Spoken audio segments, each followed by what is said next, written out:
Bueno, acá estamos, queridos planetarios, en este continente europeo que lamento decirles, no es por alertarlos, no es por crear alarmas, ni miedo, ni nada, pero ha estallado la Tercera Guerra Mundial. Yo no sé si hay conciencia de esto. Veo que mucha gente habla del conflicto de Medio Oriente, pero me parece que es un poquitito más que un conflicto de Medio Oriente, visto que uno de los principales agresores no es de Medio Oriente, sino que es de Norteamérica. Y pienso que si hemos bregado desde esta columna por hablar con propiedad y por decir, por ejemplo, que lo de la Franja de Gaza es un genocidio por las características que tiene, por la masacre de civiles, de niños, de escuelas, de hospitales. Bueno, si vamos a hablar con propiedad, esto que estamos sufriendo a partir del fin de semana pasado es una guerra mundial, y es la tercera, si la vamos a contar a partir de las últimas que tuvimos en el año 1900. Sería la primera guerra mundial del año 2000.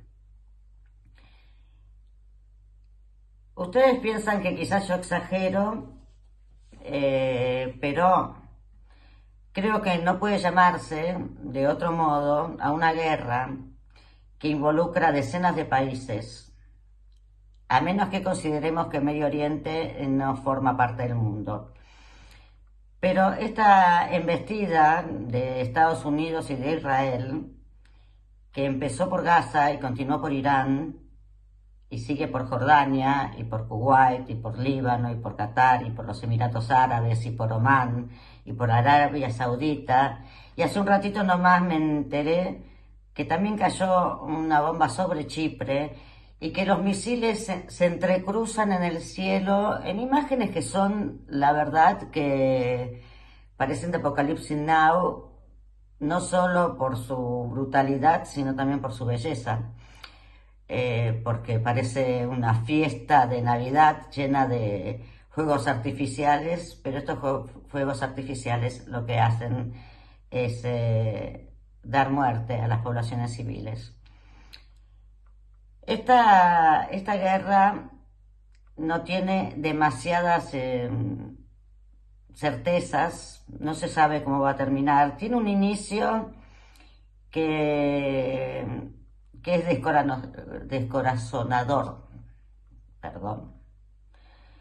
Hay que recordar que en estos días hemos visto, además de estos misiles que entrecruzan el cielo, hubo bases militares de la OTAN que saltaron por los aires,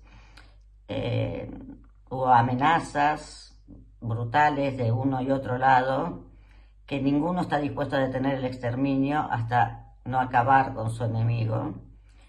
Y además llevan unos nombres que parecen como de cómics, parecen como que estuviesen imitando una película, porque Netanyahu la ha llamado el rugir del león y Trump la furia épica de Estados Unidos.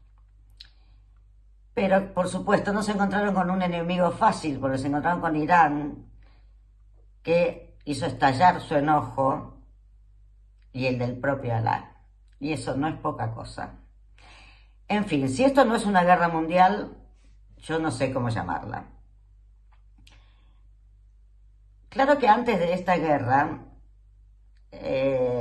Trump hizo una rocambolesca parada en Venezuela. Y yo me preguntaba, ¿por qué van a atacar Venezuela justo cuando están preparándose para semejante enfrentamiento en otra región del mundo, del otro lado del océano, contra uno de los países más poderosos del Medio Oriente? Creo que la respuesta es el petróleo, efectivamente, que es la respuesta que nos dábamos todos. Pero ¿por qué esta urgencia? Sí, estaban apurados, porque en realidad a Trump ya sabemos que nada le importaba de las drogas, ni sabemos siquiera si Maduro tenía algo que ver con las drogas, ni tampoco le importaba mucho superar los defectos de la democracia o la dictadura de Maduro.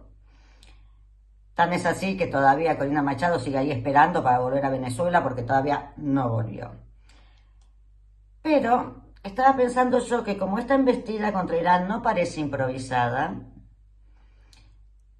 y no estamos en manos de locos, porque todo esto está planificado y reducir esto a una manga de presidentes dementes, que llámense Trump, llámense Orbán, llámense Netanyahu, llámense Milei, llámense como sea, es un poco infantil. Es casi como ver la historia contemporánea al estilo Villiquen. No estamos contando anécdotas, estamos contando un cambio de era en la que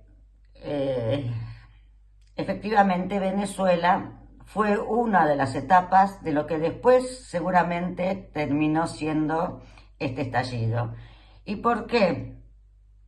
¿Por qué le interesaba todo el petróleo de Venezuela a Trump? Supongo que porque habrá previsto que cuando atacara Irán se iban a cerrar el tránsito, es decir, una de las represalias de Irán, a menos que creyera que Irán era un gatito mimoso, como en realidad es Milei, según dice la chilindrina de Trotska. Bueno, él imaginaba así que Irán iba a cerrar el tránsito de buques petroleros por el estrecho de Hormuz, cosa que hizo. Ahora, este estrecho es el pasaje obligado para alrededor del 20 o 30% del petróleo mundial. Así que no es poca cosa, y si creen que en Argentina, en Latinoamérica, en Europa y en todos lados esto no va a afectar, están equivocados. Acá ya se anunció hoy que el gas sube el 40%, y les puedo asegurar que suba el 40% el gas en Italia es que se vaya a las nubes, porque ya estaba caro después de la guerra de Ucrania. Además, por este estrecho de Hormuz, no solo pasa el petróleo, también pasa el gas, que viene de Qatar y que abastece nada más y nada menos que a China y a Europa. Ahora, ¿ustedes creen que China se va a quedar callada? ¿Ustedes creen que Rusia se va a quedar callado? Yo no sé. Este bloqueo pone en riesgo los mercados internacionales. Y quizás por eso Trump se aseguró el abastecimiento de petróleo de Venezuela. Bueno, como les decía, el petróleo ya en un solo día alcanzó un 10% de aumento, sale $80 el barril. Pero cuando le consultaron a Trump sobre este asunto de la crisis en el mercado mundial, él, muy suelto de cuerpo, dijo: no estoy para nada preocupado, hago lo que es justo. Y siempre funciona. Esto sin contar las vidas humanas, claro, cosa que tampoco le debe preocupar mucho a Trump. Civiles asesinados a mansalva, escuelas con decenas de niñas muertas por un misil, más de 500 muertos en Teherán, muertos que empiezan a estar en las distintas bases militares de los distintos lugares donde Estados Unidos tiene bases alrededor de todo el sector, no solo de Medio Oriente y los países árabes, porque hay que recordar que acá también está la OTAN o la NATO, nunca me acuerdo cómo se dice en español y cómo se dice en italiano. Pero bueno, entre tanto, Estados Unidos sigue con su historia, sigue minimizando los temas y habla de que ya están negociando con las nuevas autoridades de Irán, luego de que asesinó a la mayor parte de su dirigencia política, incluido el ayatolá Ali Khamenei. Negociando, dice él. En Teherán le responden: no señor, con nosotros no se negocia de esta manera, seguiremos tirando misiles y ahora también con el apoyo de Hezbollah. Es decir, que esto se está complicando un poquito y según Trump, esto va a ser una cosa que dure unas 4 o 5 semanas. Bueno, Putin también dijo lo mismo cuando invadió Ucrania y dijo que era una cosa de 1 o 2 semanas y hemos cumplido hace pocos días los 4 años de la guerra o la invasión de Ucrania, como ustedes quieran llamarla. En tanto, Europa está fuera de juego. Los países más sensatos como España de Pedro Sánchez piden que se respete el derecho internacional, cosa que es como no pedir nada porque ya esta guerra se declaró sin anuncio previo. Es decir, fue una guerra sin declaración de guerra. Es algo que sucede y basta. Nadie le tiene que responder nada a nadie porque Trump se cree que es el emperador del mundo y que, como escuchaba hoy en una canción de Giorgio Gaber, ellos tienen las cosas muy claras. Están los buenos y están los malos. Y bueno, ¿quiénes son los buenos? Ellos. Así que todos los que están en contra de ellos son malos. La cosa la dividen así y entonces no es muy fácil tener un diálogo sensato. Acá ya han decidido algunos países que van a prestar las bases militares que tienen en su zona, las bases de la OTAN supongo que serán, Gran Bretaña, Alemania y Francia. En Italia, mientras tanto, se sabe que Italia, Meloni, es una de las principales aliadas de Trump en la región. Acá el episodio de la guerra tuvo un escandalete que es bastante, no sé cómo decirle, tiene ribetes como cómicos en medio del horror.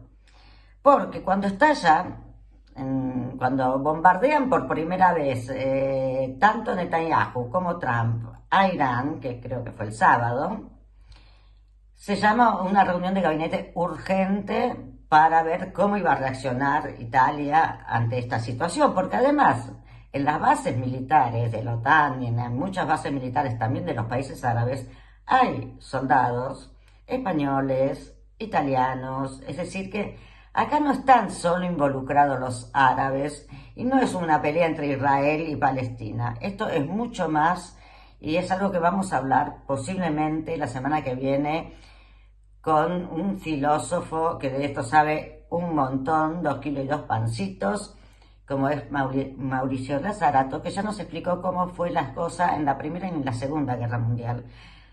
Porque Estados Unidos se hizo grande gracias a las guerras mundiales. ¿Y cuál fue el truco? El truco fue que ellos prestaban plata a estos países que estaban destruidos. Y después tenían unas deudas con Estados Unidos impresionante y las deudas fueron las que después terminaron siendo un condicionamiento político impresionante también para Europa. Y allí fue cuando el dólar se convirtió en una moneda de cambio comercial internacional. Ahora, para dar después ayuda y cobrar la deuda y ser buenos y reconstruir el país, ¿qué hay que hacer? Primero destruirlo, ¿verdad? Entonces, ahora quieren reconstruir Gaza, después van a querer reconstruir Irán, porque a esta gente que le están prometiendo el próximo gobierno de Irán, a los opositores al ayatolá, no sé si saben que el Irán al que van a ir a gobernar va a ser un Irán arrasado. En fin, les estaba contando nada más que una anécdota más o menos graciosa de acá, es que cuando estalla este ataque, se arma una reunión urgente del gabinete italiano de todos los ministros. Están buscando por ahí, no vino el ministro de Defensa. ¿Dónde está el ministro de Defensa? Hey, ¿dónde está? Guido Crosetto se llama el ministro de Defensa italiano y no lo encontraban por ningún lado. Ni en su casa, ni en el bar, ni en la casa de la hija, en ningún lado. Aquí que el ministro de Defensa está nada más y nada menos que en Qatar o en Kuwait, no me acuerdo bien en este momento, no quisiera equivocarme, pero ya me equivoqué. Bueno, estaba en el lugar donde estaban cayendo las bombas y estaba cerrado el espacio aéreo y no le había avisado a nadie que se iba a poner en el centro del conflicto, porque además no tenían la más mínima idea que ellos, que son los principales aliados en Italia, no sabían que esto iba a ser Estados Unidos. Y el pobre Guido Crosetto agarró un avión y se fue, un avión comercial, se fue hasta Qatar y a buscar a su familia para decirle que se vuelvan porque la cosa estaba peligrosa.